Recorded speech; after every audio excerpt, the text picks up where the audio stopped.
अनुराधा वैदिक एस्ट्रोलॉजी में आप सबका अभिनंदन। आज हम बात करेंगे डिविजनल चार्ट्स में नक्षत्र की। हाँ, डिविजनल चार्ट्स में नक्षत्र के बारे में मैंने पहले भी वीडियोस बनाए हैं, लेकिन आज मैं आपको ये बताऊंगी कि किस प्रकार हम ये देख सकते हैं कि यदि D1 में हमारा एक कोई नक्षत्र नहीं है लेकिन वो हमारे जीवन में फिर भी अपनी बहुत छाप छोड़ रहा है, तो हम उसको कहाँ अपने डिविजनल चार्ट्स में लोकेट कर सकते हैं, क्योंकि वो हमारे उस डिविजनल चार्ट में एक्टिव है।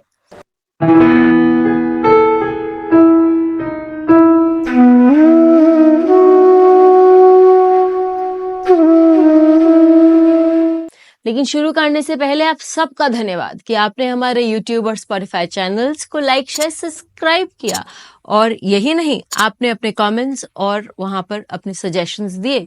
यदि आपने हमें लाइक शेयर सब्सक्राइब नहीं किया है तो याद से करें और अपने कमेंट्स और सजेशंस भी दें। याद से बेल आइकन दबाएं ताकि आपको अपडेट्स निरंतर मिलती रहे। बहुत बार हम ऐसे चार्ट्स देखेंगे जहां हमें व्यक्ति के जीवन में कोई एक ऐसा प्रिंसिपल नजर आ रहा है जो हम उसके D1 चार्ट में नहीं देख पा रहे हैं। ऐसा कोई एक नक्षत्र है जो अपनी खूबी दिखा रहा है, जो अपनी वैल्यूज बता रहा है, लेकिन उसके D1 चार्ट में नहीं है। हो सकता है कि वो अपने पूरे लाइफ में, अपने पर्सनल लाइफ में वो उन चीजों को उतना महत्व नहीं देता हो, क्योंकि वो चीज उसके लिए पर्सनली इतनी इम्पोर्टेंट नहीं है, लेकिन एक अपने प्रोफेशनल लाइफ में या मैरिड लाइफ में उस चीज की बहुत वैल्यू है, या उसके जीवन के कोई और अंग होंगे जैसे उसके बच्चे या उसके पेरेंट्स, वो उन प्रिंसिपल्स को फॉलो करते होंगे। तो हम उस व्यक्ति के लाइफ में कैसे कुछ देख सकते हैं। फॉर एग्जाम्पल, यदि हम मघा नक्षत्र की बात करते हैं तो मघा नक्षत्र जो है वो हमारे पितरों का नक्षत्र है, और उनका मेन पॉइंट लाइफ में ये है कि जो भी इम्पोर्टेंट लाइफ में चीज है, वैल्यूज है, उसको अपहोल्ड करना, अपनी रिस्पॉन्सिबिलिटी समझना और ऐसे काम करना जो सोशल सर्कल्स में हम कहें या सोसाइटी के लिए बहुत इंपॉर्टेंट और अच्छे हैं। जब आप ऐसा काम करते हैं तभी आपको लाइफ में वैल्यू मिलती है, नहीं तो मघा नक्षत्र अपने वैल्यूज आपको नहीं दे पाता। तो यदि आप लोगों का भला करेंगे, उसके साथ साथ आपका भला भी बहुत होने लगेगा। मैं आपको एक उदाहरण के साथ इस बात को समझाती हूँ। यदि हम मघा नक्षत्र की बात कर रहे हैं तो हम चार्ट ले रहे हैं सचिन तेंदुलकर की। सचिन तेंदुलकर का जो लग्न है वो कर्क लग्न है और सिंह राशि में कोई भी ग्रह नहीं है, तो मघा नक्षत्र उनके D1 चार्ट में कहीं भी ऑपरेट नहीं करता है। लेकिन बात कुछ ऐसी हुई कि जब उनको नाम और शोहरत मिलने लगा तो उनके फादर ने उनको ये बात कही थी कि देखो, तुम बहुत अच्छे रिस्पेक्टेबल पोजीशन पर आ रहे हो, लेकिन जीवन में एक सिद्धांत बना लेना और एक बात ध्यान रखना कि तुम एक पब्लिक फिगर हो। तुम जैसा करोगे वैसा लोग तुम्हारा अनुसरण करेंगे, सो तुम एक एग्जाम्पल अपने आप को सेट करते हो। इसलिए कभी भी तंबाकू, शराब, ये सब के जो एड्स हैं ये कभी मत करना। उन्होंने इस बात को अपने जीवन में उतार लिया और उनको बहुत पैसे भी दिए गए थे।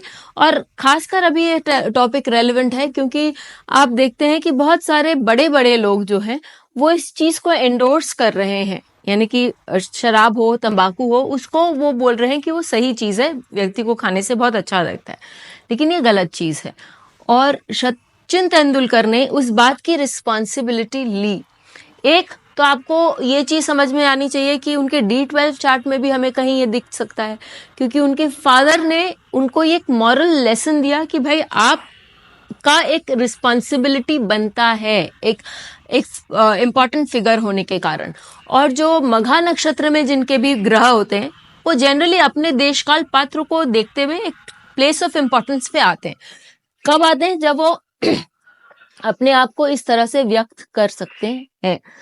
तो आप उनके D12 चार्ट में जाइए। D12 चार्ट में हम देखते हैं कि सचिन तेंदुलकर का जो सन है सूर्य, जो फादर का भी कारक है, और D12 चार्ट ही पेरेंट्स का चार्ट होता है, तो वहां पर सूर्य विद्यमान है। सूर्य क्या बता रहा है? वह कौन से नक्षत्र में विद्यमान है?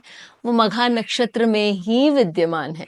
तो वो बताते हैं कि उनके फादर, जो कि D12 चार्ट से सूर्य और स्वग्रही है, तो बहुत स्टॉन्च प्रिंसिपल वाले व्यक्ति थे और वो अपनी रिस्पॉन्सिबिलिटीज को भली भांति समझने वाले व्यक्तियों में से एक थे। फिर हम जाते हैं कि ठीक है, मेरे फादर ने मुझे कुछ कहा, मेरे ब्रदर ने मुझे कुछ कहा, वो मैंने सुन लिया, लेकिन उसका अनुसरण अपने जीवन में करना वो मेरे लिए ऑप्शनल है। जरूरी नहीं है कि मैं उस बात को फॉलो करूंगी ही या करूंगा ही।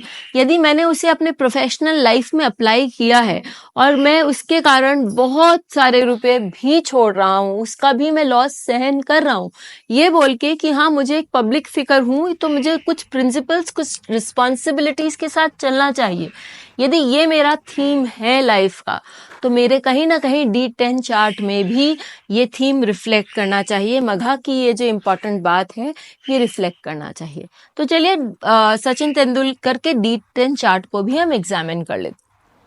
अब हम जब D10 लेते हैं तो हम देखते हैं कि D10 में सचिन तेंदुलकर का जो लग्न आता है चार्ट से वो है सिंह लग्न, और साथ में वहां दो ग्रह है, चंद्रमा और शुक्र। चंद्रमा द्वादश भाव का स्वामी हो जाता है और वो मघा नक्षत्र में विद्यमान है, अर्थात अपने प्रिंसिपल्स के लिए, अपने सोच के लिए, क्योंकि चंद्रमा आपका सोच भी बताता है, तो अपने प्रिंसिपल्स के लिए, आपके सोच के लिए आपको लॉसेस हो सकते हैं। चंद्रमा पैसे का भी कारक है, यदि आप चाहें तो वो भी लगा सकते हैं और देख सकते हैं कि उसके कारण आपको लॉसेस हो सकते हैं। बट दैट आई बिलीव कि वो व्यक्ति को की जो मनोस्थिति है और उसका जो रुआब है उसको भी दर्शाता है कि व्यक्ति लॉसेस को कंसिडर नहीं कर रहा है, लेकिन अपनी रिस्पॉन्सिबिलिटी को ज्यादा महत्व दे रहा है। तो इसी प्रकार आप देखेंगे कि बहुत सारे डिविजनल चार्ट्स में बहुत सारी ऐसी क्वालिटीज हैं जो आपको मेन चार्ट में नहीं दिखेंगी या नेटल चार्ट में नहीं दिखेंगी, लेकिन डिविजनल चार्ट्स में दिखेंगी। इसका ये मतलब है कि आप जीवन के उस क्षेत्र में उस नक्षत्र को या उस क्वालिटी को बहुत महत्व देते हैं। मैं एक और चीज बता देती हूँ, जिस सपोजिंग किसी के चार्ट में मूल नक्षत्र नहीं है, लेकिन उसके D24 चार्ट में गुरु मूल में बैठा हुआ है, अर्थात मूल अर्थात जड़, तो उसका जो बेस है वो कुछ भी पढ़ेगा, कुछ भी पढ़ाएगा, कहीं भी कुछ भी देखेगा, तो उसको उस चीज का बेस यानी जड़ मालूम होना बहुत जरूरी है। और ऐसा व्यक्ति जब जड़ से ही काम कर रहा है तभी वो अपने अध्ययन में और स्वाध्याय एवं पढ़ाने में, क्योंकि पढ़ना और पढ़ाना दोनों एक साथ चलता है, तो आगे वो उसके लिए बहुत स्ट्रांग होगा। इसी प्रकार आप डिविजनल चार्ट्स में भी नक्षत्र आराम से लगा के देख सकते हैं।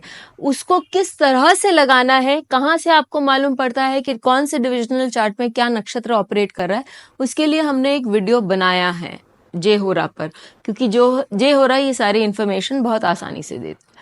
उस वीडियो को भी आप जरूर साथ में देखिएगा। फिर मिलेंगे, तब तक के लिए धन्यवाद। बेल आइकन को दबाएं ताकि आपको वीडियोस की अपडेट मिलती रहे। हमारे वीडियोस को लाइक करें, शेयर करें, उन पर कमेंट करें और हमारे चैनल को सब्सक्राइब करना न भूलें।